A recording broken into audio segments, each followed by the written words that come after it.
Welcome, and thank you for settling in.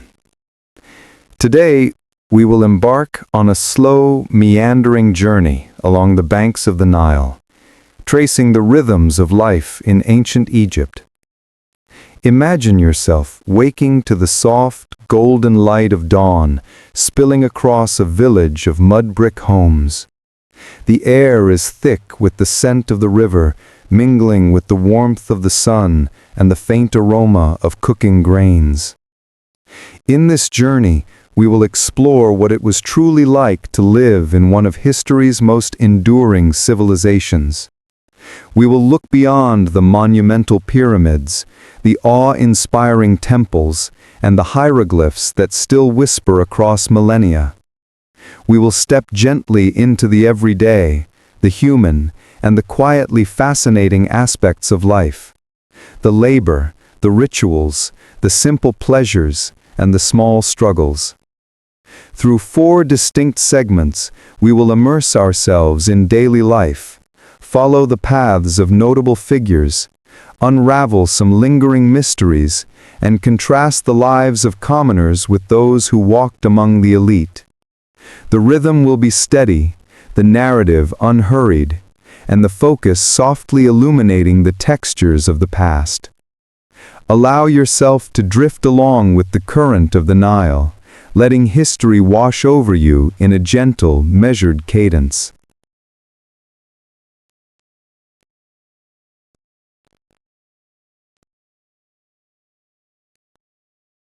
Now, imagine yourself walking slowly through the sunlit courtyards of Amarna, the city that rises from the sands as if it had always been part of the desert itself. The air carries the warmth of the sun-baked mud and the faint scent of oils and incense from nearby temples. Here, you are not a farmer, but a witness to the quiet ambition and curiosity of a pharaoh who sought to reshape the spiritual world around him. Akhenaten, once known as Amenhotep IV, is a figure of both fascination and calm intensity. From the moment he ascended to the throne, he sought to guide Egypt along a new path. Rather than adhering to the long-established pantheon of gods, he chose to focus worship on Aten, the sun disk, the giver of light and life. His vision was unique, a gentle insistence that the divine could be singular yet omnipresent, like the sun itself. Imagine him moving through the palace corridors with Nefertiti by his side, her presence both elegant and commanding. She is not merely a consort, but a partner in this unfolding experiment of devotion. Together they oversee rituals that differ from tradition, prayers offered in open courtyards where the sunlight falls evenly upon all who gather. Every morning, the rhythm of devotion begins anew, soft chants rising, hands lifted in quiet reverence. The challenges of their reign are subtle but persistent. Traditional priests, bound by centuries of ritual, view this singular worship with suspicion. Nobles accustomed to influence through the old temples adjust reluctantly, their quiet frustrations lingering like shadows along the palace walls. Yet Akhenaten and Nefertiti persist, moving with a serene determination, crafting art and architecture that reflect their vision, elongated forms, intimate family depictions, and temples open to the sky, where light itself seems to caress the stone. Life at court carries both the ordinary and the extraordinary. Nefertiti, with her graceful gestures and calm authority, guides the education of their children, overseeing the scribes and artisans who translate vision into marble, pigment, and gold. Akhenaten, while distant from the daily grind of common life, moves among his people in careful observation, measuring the impact of his reforms, adjusting ceremonies, and ensuring the daily rhythms of the city flow smoothly. Yet even in this seat of power, uncertainty quietly lingers. The winds of history are unpredictable. Beyond the palace, the Nile continues its timeless course, indifferent to human ambition. The city of Amarna, carefully planned and meticulously maintained, rests on the fragile hope that this new vision will endure.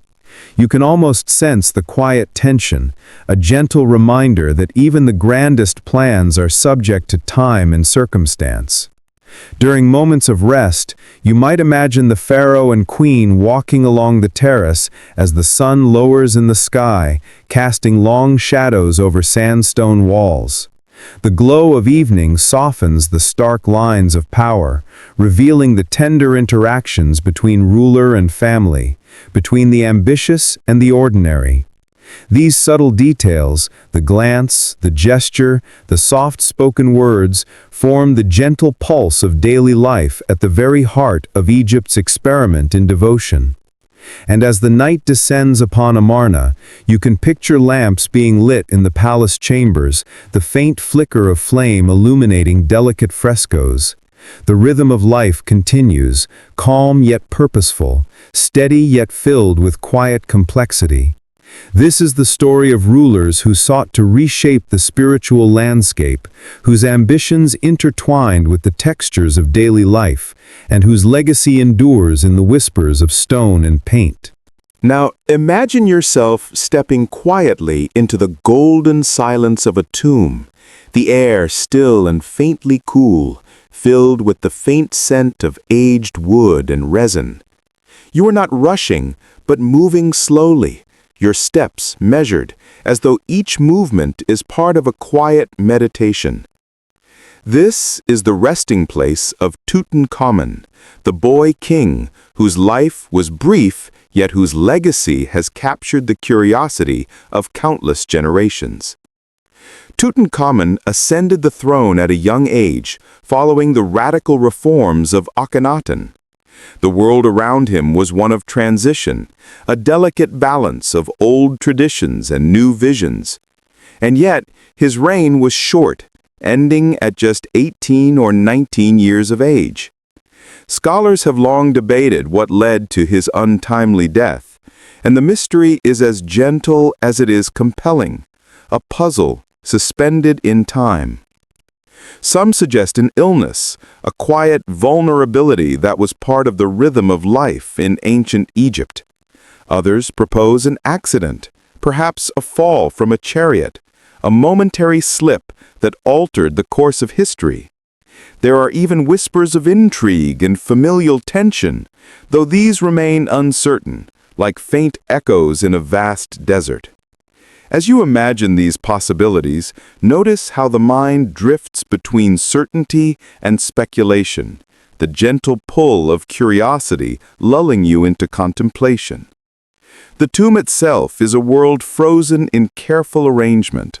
Golden masks, delicate jewelry, painted chests, and ritual objects are laid out with precision, each artifact a quiet note in a larger symphony of remembrance.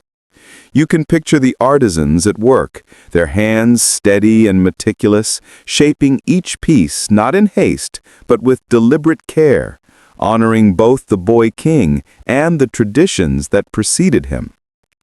As you move slowly through this imagined space, consider the significance of these objects. Each tells a story of reverence, of belief in the afterlife, of the desire to preserve identity and memory. Even the smallest amulet, the tiniest painted figure, carries with it the weight of centuries, a soft whisper of care and devotion. This is history at its most intimate. Not the battles or the politics, but the quiet attention given to ensuring that life, though fleeting, was honored and remembered.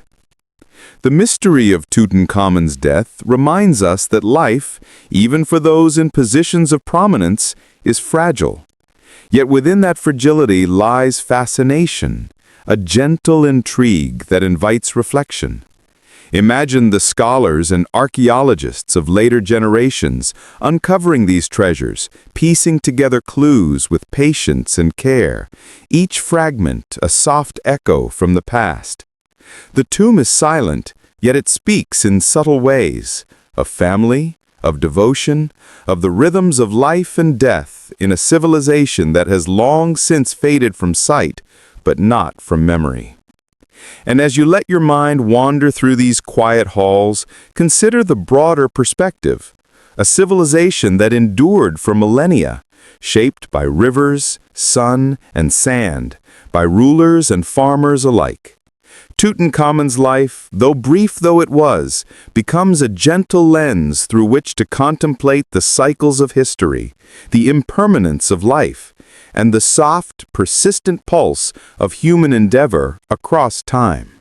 Now, imagine yourself slowly approaching the grand palace of a pharaoh, where the sunlight glimmers off limestone walls and the gentle rustle of palm trees sways in the warm breeze. Here, life takes on a different rhythm, one of measured luxury, careful ceremony, and subtle exertions of power. The sounds are softer, the spaces broader, the air carrying faint perfumes of lotus and myrrh.